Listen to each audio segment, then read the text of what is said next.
হয়েছে যে 1 বা 2 তারিখ থেকে মার্চের পবিত্র রমজান মাস শুরু হচ্ছে। এই রমজান মাসকে কেন্দ্র করে মুসলমান সম্প্রদায়ের মানুষের ধর্মীয় আবেগ, তাদের কৃচ্ছ সাধন, রমজান পালন করা, গোটা দিন উপবাস থাকা, সন্ধ্যেবেলায় ইফতার, রাতে নামাজ তাদের প্রতিদিন করতে হয় এবং করতে হবে। সেই জায়গাটায় দাঁড়িয়ে পশ্চিমবঙ্গ সরকারের কাছে আমার আবেদন, এক, পবিত্র রমজান মাসে সরকার, যারা সরকারি কর্মচারী তাদের 1 থেকে 1.5 ঘন্টা আগে কর্মস্থল থেকে ছুটি দেওয়ার ব্যবস্থা করুক। 2 নম্বর, যেমন পুজোর সময় মণ্ডপে মণ্ডপে প্রচুর পরিমাণ টাকা দেওয়া হয়, সেই রকম ভাবে ঈদগাহ, যে ঈদগাহগুলোকে কেন্দ্র করে গ্রামে গ্রামে এই উৎসব চলতে থাকবে, যে ঈদগাতে গোটা গ্রাম, গোটা সমাজের মানুষ ঐক্যবদ্ধ হবে, যাবে, যেখানে নামাজ পড়া হবে উৎসবের সময়, সেই ঈদগাহকে আলোক সজ্জায় সজ্জিত করার জন্য সরকারের পক্ষ থেকে বিশেষ অর্থ বরাদ্দ করবার দরকার আছে বলে আমি মনে করি।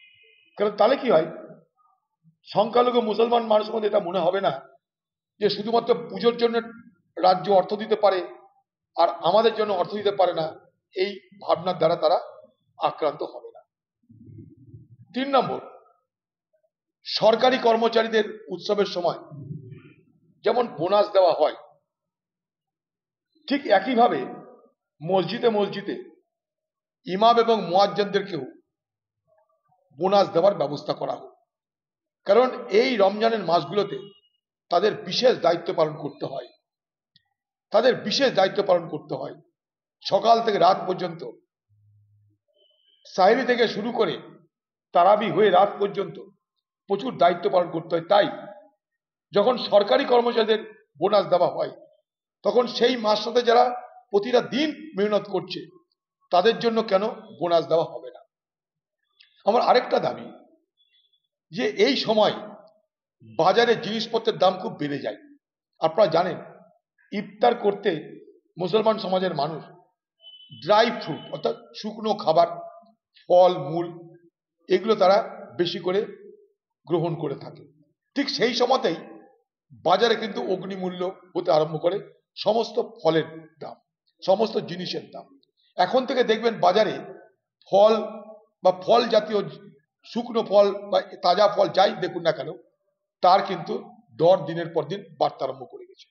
সরকারকে বলবো, আজকে সংখ্যালঘু মুসলমান সম্প্রদায়ের এই রমজানের কথা মাথায় রেখে যেন বাজারে ফলমূলের দাম অগ্নিমূল্য না হয়, ফলের দাম, শুকনো ফলের দাম যেন অগ্নিমূল্য না হয়, সরকারের সেই ব্যাপারে বিশেষ নজর দেওয়া দরকার বলে আমি মনে করি। পাশাপাশি সাধারণ মানুষ যারা, সংখ্যালঘু মানুষ, সাধারণ মানুষ যারা, তারা যেহেতু এই সমস্ত খাবার সেই সময় গ্রহণ করে থাকে, তাই রেশনে অন্তত সুজি, শুকনো খাবার, শুকনো ফল যদি রাজ্য সরকার দেওয়ার ব্যবস্থা করে, তাহলে নিশ্চয়ই তাদের জন্য একটা বড় কাজ হবে। আমার এই কতগুলো দাবি থাকলো, কারণ আমরা সবাই বলি ধর্ম যার যার, উৎসব সবার। সেই উৎসবে, সেই ইফতারে আমরা অংশগ্রহণ করি, আমরা কখনো ইফতারিতে দাওয়াত দিই। এই সময়টা মুসলমান সমাজের কৃচ্ছ সাধনের সময়। মুসলমান ধর্মে বলা আছে, ইসলামে, আরকান আল দিন, অর্থাৎ সেই আরকান আল দিন যে 5টা স্তম্ভ, সেই 5টা স্তম্ভের একটা হচ্ছে উপবাস। সেই উপবাস এই সময় করা হয়, 1 মাস ধরে উপবাস চলবে। তাই সেই মুসলিম সমাজের মানুষের এই রমজান মাসে যেন কোনো সমস্যা না হয়, তার জন্য সরকার বিশেষভাবে দৃষ্টি দিক, এটা আমার দাবি।